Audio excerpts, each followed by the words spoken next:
Hey, it's Adrian, and today I'm taking a look at this LongPlus X87 wireless smart camera. So this is a camera that you can install without wires, and it has some pretty cool features such as AI detection.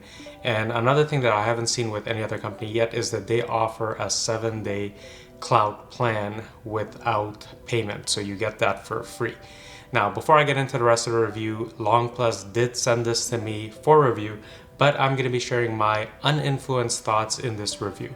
So with that in mind, let's get started. In the package, you get the camera unit itself, a charging cable for the camera, a solar panel with a charging cable as well to permanently power the camera, a quick start guide, 2 adjustable plastic mounts, the installation guides for those to drill into the wall, mounting hardware, and a reset key. In terms of the specs, so this is a 2K video resolution camera. So the resolution is going to be 2560 by 1440p, and it's encoded in H.264 or H.265. The battery capacity is a 9000 milliamp hour battery, and the approximate field of view or viewing angle is 123 degrees.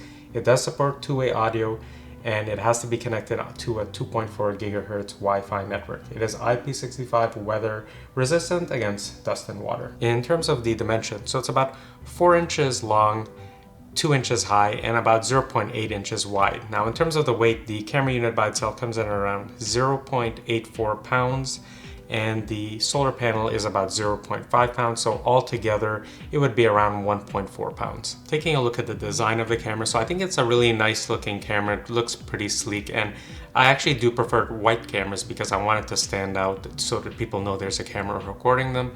But taking a look at the front, so it has this nice black area that contrasts really well. But you do have the camera lens here, motion sensor, you have some LED indicator lights, and a small LED floodlight. Looking at the sides, that's where you would find the 2 antennas to adjust for Wi-Fi. One thing I wanted to point out though is when I got this out of the package, this antenna is very firm, it stays into place, it's well tensioned, or there's good friction. But on this antenna, it's very loose and kind of wobbly. I know it's not going to affect the performance, but a gust of wind could definitely just move that out of place. Now, hopefully you're not going to have that issue. On the back of the camera, you'll find the mounting hole. There's nothing on the top.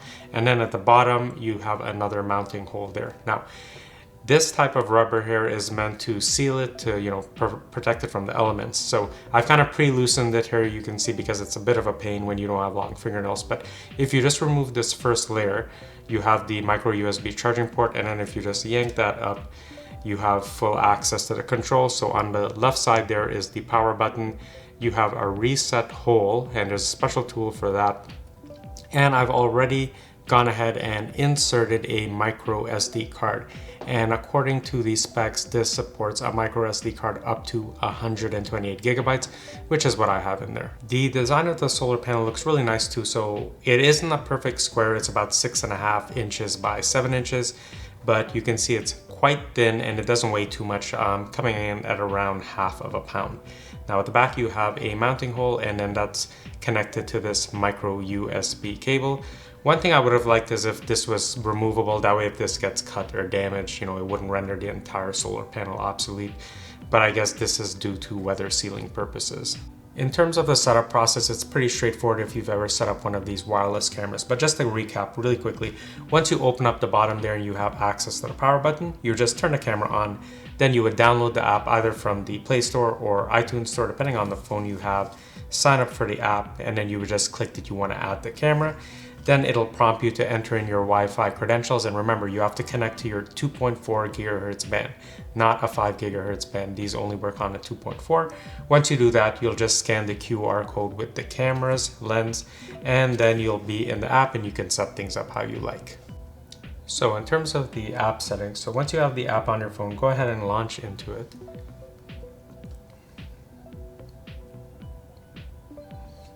And just a heads up guys, I'm in the basement and I'm kind of far from the Wi-Fi, so it might be a bit slower than normal, but just keep that in mind. So on the main screen here, if you were going to add more than one camera, you can change the layout here so you can have multiple cameras. I only have the one camera, so I'm going to go back to this mode. But just really quickly at a glance, you can see there's a messages area at the top here. You can see the battery level, the camera status, if it's online or not. And then you have some quick settings at the bottom here, message gallery, cloud, and setting. At the very bottom here, you have an option to see the full message center, and these can be sorted by date. Now, the second tab is where you'll pick the cloud plan. Now, you can see here, I have a 30-day trial, and that's for the 30-day plan with 4 gigabytes of storage, but I'll get into that later. Now, the very last tab is where you would find your account settings, so you could set the language and, message alerts and things like that. Now that we're back on the home screen, let's take a look at the camera settings. So I'm going to go ahead and pull up the live view, and it takes a couple of seconds. I am far from the Wi-Fi, so keep that in mind. But now we have the live view up, and I just want to demonstrate the delay in terms of motion and what's shown on the phone. So you can see it's a pretty low amount of delay. I would say maybe about half a second if I have to guess, and that's quite good because on other systems like the Blink system, the delay is much more pronounced. But let's take a look at these quick options here. So I do have an option to take a quick snapshot. Say I was looking at live view and I saw something interesting. That works well. I can also go ahead and click, and I can just record whatever's on the live view, stop the recording, and then I can just play that on the app of my choice that I have installed on the phone. Let's get out of that. Now I'm gonna test the audio feature because you can do two-way audio, but I'm gonna do it very quickly so to prevent a audio feedback loop. But let's take a look at that so you can see.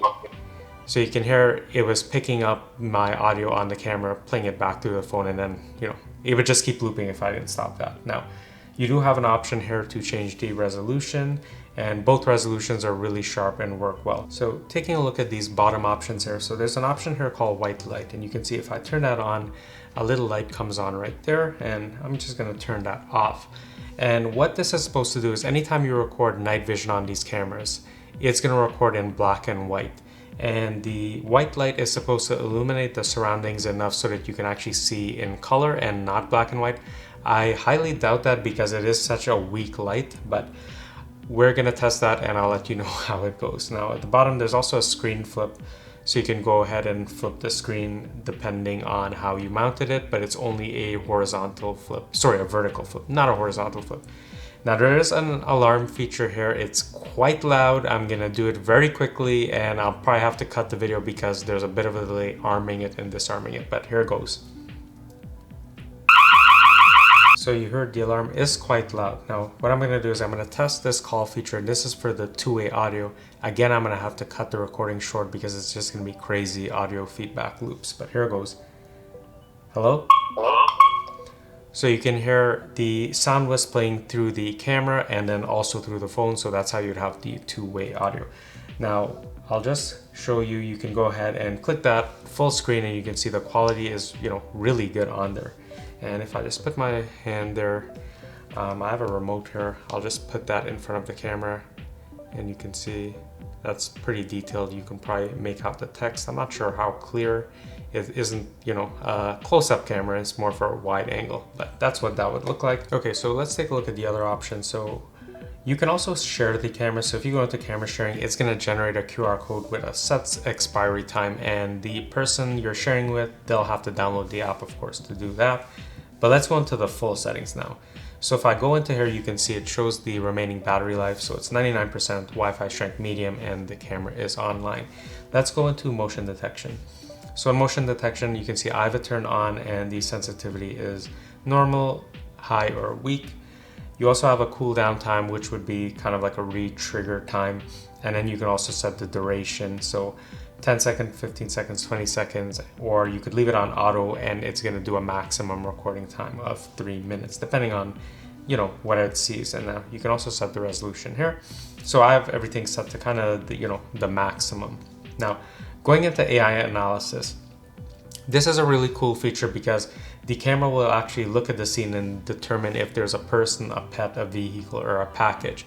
However, this feature is only available if you sign up for one of their paid cloud plans. They do give you a free cloud plan, which is 70 days with 1 gigabyte of continuous recording. So it'll just overwrite every 7 days or every 1 gigabyte, but this feature will not be available. But when you want to drill down a bit more, you can go into the notification settings. You can say I have notification on, And you have this option for merge push, and what it is it's just gonna wait a while to see if there's a bunch of video clips kind of similar and then send you one notification versus individual events every time. I'll go ahead and turn that off for now, but you can see here for the smart push or multi-choice, you have options, so you can choose to get alerts when it's a person, a pet, a vehicle is approaching, is parked, is leaving, you know, a package is delivered, maybe the package was taken away, so you can kind of customize that for what you like. And if you have people walking pets, you know, in front of your house all the time, you may not want that, and you know, I could just disable it like that. Let's take a look at the activity zones. So you may live in an area where you need to block out your neighbor's driveway or property for their privacy. So to do that, you can just go ahead, add, and you can just kind of move this around or change the size, just okay it, and then only whatever's in that area is going to be recorded. There's also an option here called sleep settings, and when it's enabled, you can see that motion detection, intercom, alarm are going to be suspended. So this would be a handy feature if you're out in the front, you know, in front of the camera mowing the lawn, or your kids are playing and you don't want notifications going off all the time. You can just go ahead and enable that. Now there is also an option here to schedule sleep. So you can go ahead, enable that, go into the schedule setting, add a sleep plan, and you can see you can set dates and times for when you want those to take effect. There is an option here for SD card video, and you can view the video clips on the SD card. I'm going to cover that later, but there's an option here to update the firmware. I am on the most recent version, and there's an option here for SD card management. You can see I have about 128 gigs on here, and I'm using 0.3. Now, I did pop this into the computer, and the video files range from, you know, as low as 2 megabytes to as much as 22 megabytes, depending on the length of the clip recorded. But on average, I would say the clips are about 6 to 8 megabytes. So you can get away with a card, you know, as low as say 4 gigs or 8 gigs. Ideally, I think, you know, 16 or 32 would be best, but you can go pretty low if you have something lying around. Now you also have an option here for lighting setting, and you can have an indicator light shown on the front of the camera. I have that on. I want people to see that at night.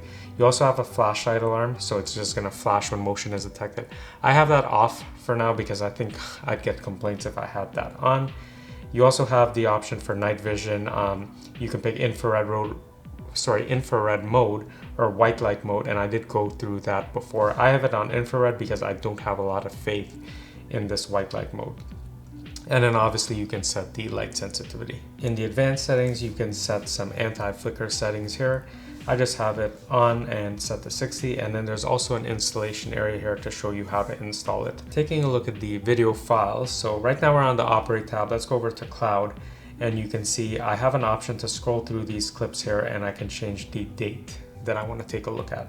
So right now I'm on the 30-day free trial, and when that's finished, I'm going to be on a 7-day free trial. So I'll have a 7-day loop at 1 gigabyte, and then it's just going to keep overriding. Now, one thing to pay attention is as you're going through these video files, some of them have a icon. So these have a person. That's because it detected my hand. That's the AI functionality working here. Now you can see on this one, it detected a dog, but there's no dog here. And I think the reason is that, you know, there's not enough of the scene to work with. Definitely if you had a full human body. Right now we're just working with my hand. It's having a problem there. So hopefully that's something that's improved over time.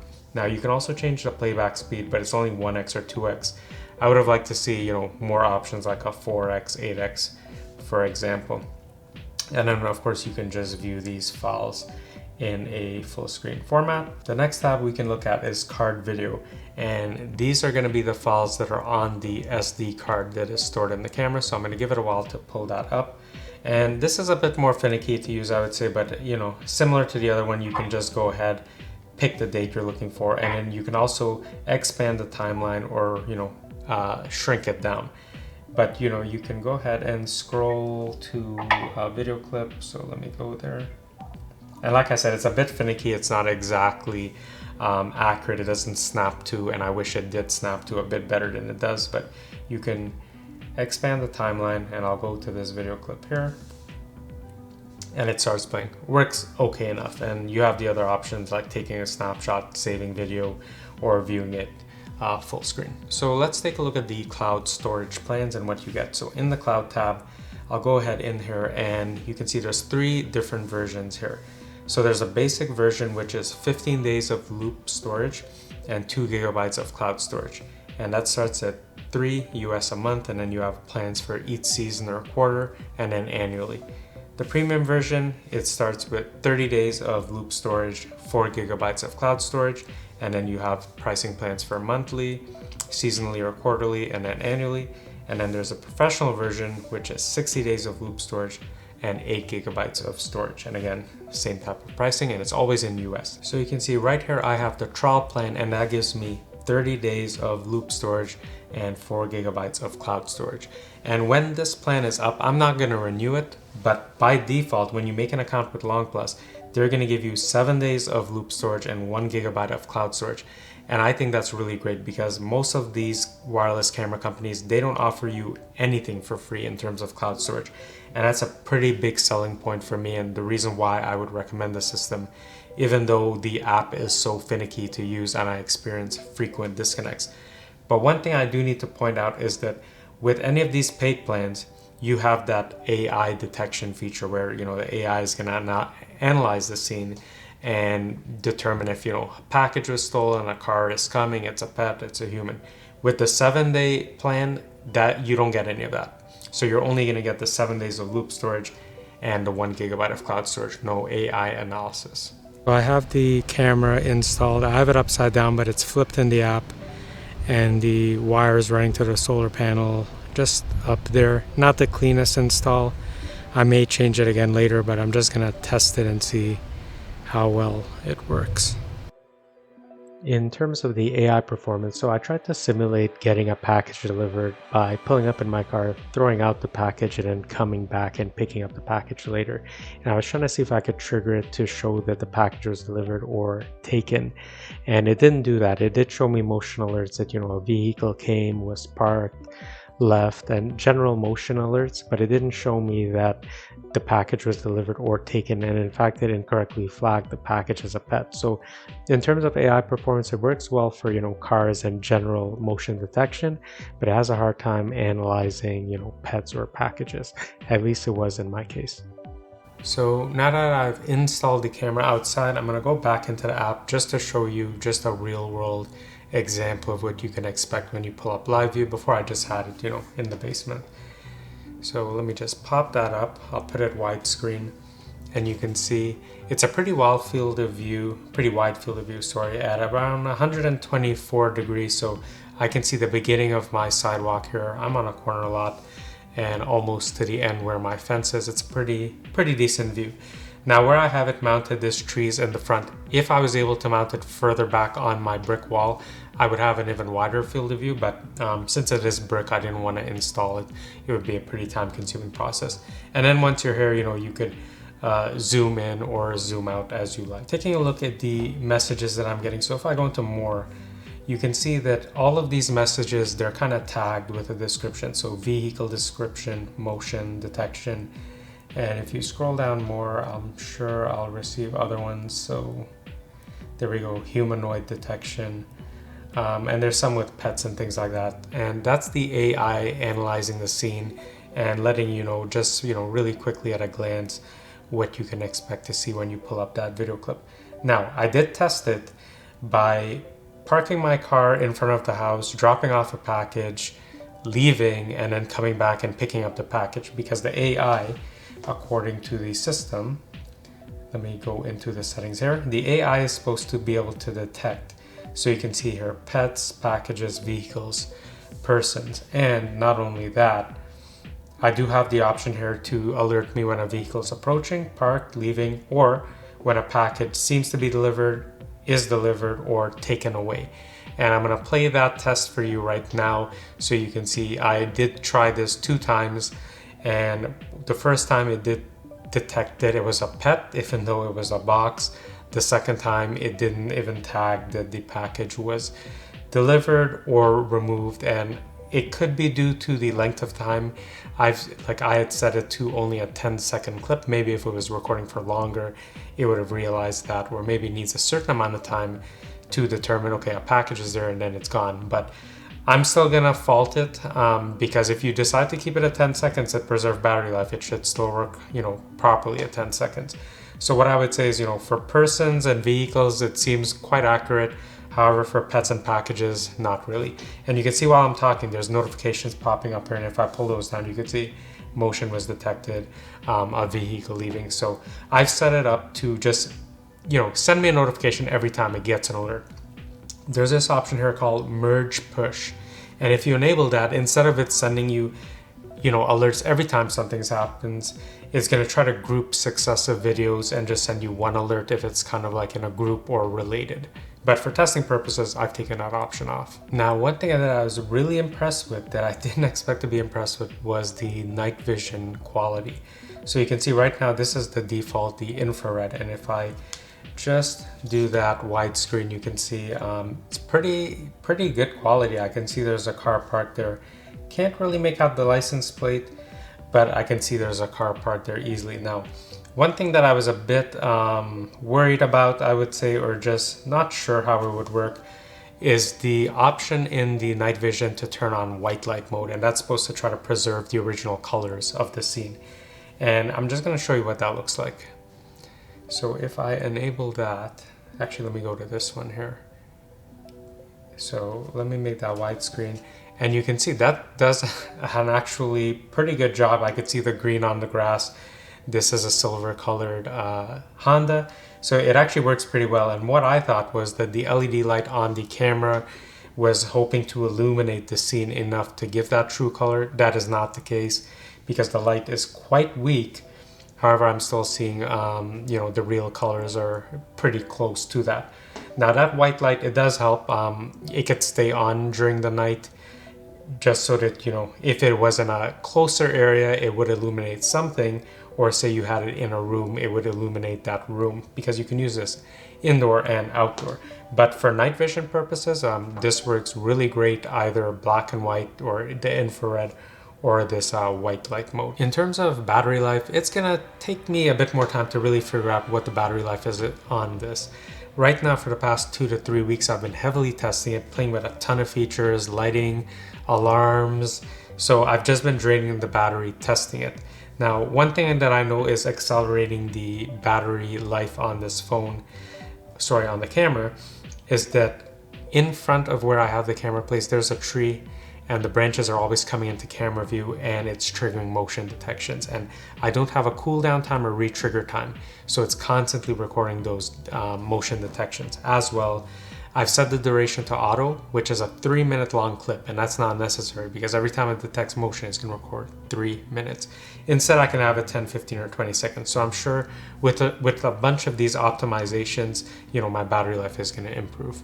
Now, in terms of overall app usage, this is the one area where it could be a potential deal breaker, I think. Because while the app is full featured, there's a lot of options to pick from here. There's 2 main issues that I've noticed. And one is that when I'm making certain changes on the app for the camera, sometimes there's kind of a disconnect. And it's kind of like when you make a change to your modem or router, and the modem or router has to reboot to make those changes take effect. That's kind of what I feel is going on here, because sometimes I'll make a change here and then the app will just freeze and then it'll come back online. And I think that's like it's syncing back up with the camera. So you can see here, I went into options, jump back out, and it's gonna try to load that feed again. Now, if I was gonna do the screen flip, you can see that works pretty fine. I can enable the white light. Obviously, we're not gonna see that because it's daytime.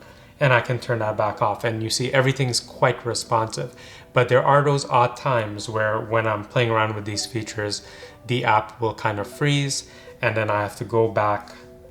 I either have to wait or I have to go back, and you can see I'll have to pull down, kind of refresh things to establish that connection, and then go back into it. But you can see it's pretty quick. Now, it's a potential deal breaker, and the reason why I'm saying that is once you have a lot of these settings dialed in or where you want them, you're not going to be playing around with this after.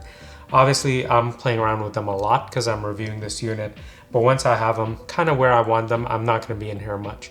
But it is something to keep in mind that, you can have some kind of disconnects or freezes with the app. The second issue that I have with the app is that whenever I get a notification up here, I'll click the notification, I'll be launched into the app, and it'll take me to this messages area most of the time. But once I'm in here, I kind of usually have to refresh this and you can see a new message notification just popped up there. Now, as soon as I get an alert, right? So let's test this out. I have an alert here.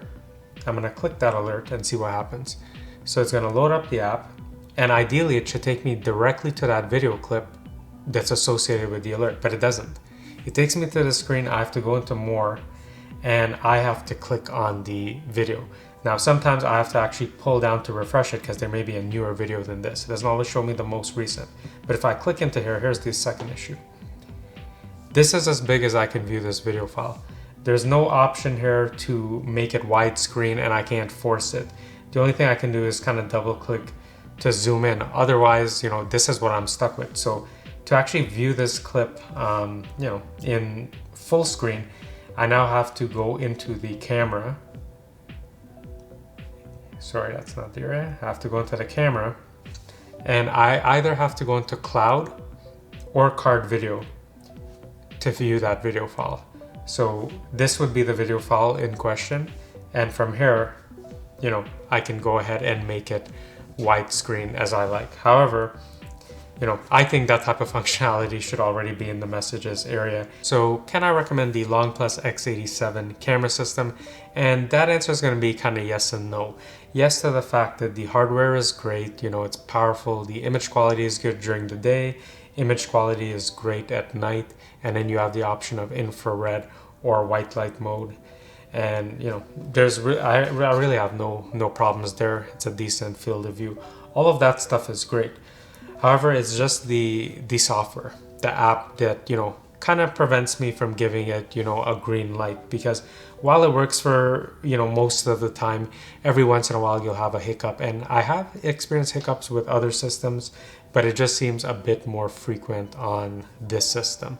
But, once you get the settings dialed in, maybe it's not going to be that much of an issue for you because you're not always going to be in here. But then there's also the usability stuff, right? Like when you get this notification like I just did now, you can see it says 1718, but if I pull down, we can see it's 1725 that came in, and I had to pull that down to get to this video file. I shouldn't have to do that. So, if things like that are going to bother you, this is not the system for you. If you could live with those, minor inconveniences or frustrations, then it's still a good camera system. One other thing that this has going for it is that they do offer you a 7-day free cloud plan if you don't go with any of their plans.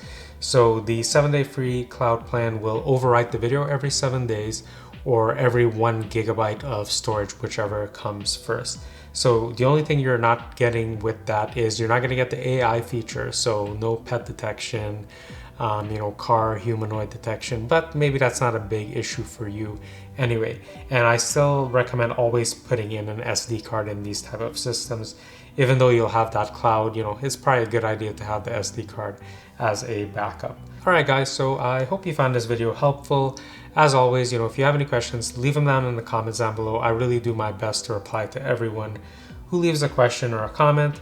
And if this doesn't seem to be the system for you, or if you're looking for a video doorbell system versus more of this wall-mounted security system, check out my other 2 videos. I did review the Blink doorbell camera and the XU-J7 Plus, which is what has replaced my Blink doorbell camera on my front door. So maybe you'll find those videos helpful. And as always, if you found this video helpful, please consider liking and subscribing, and I'll see you in the next one. Bye.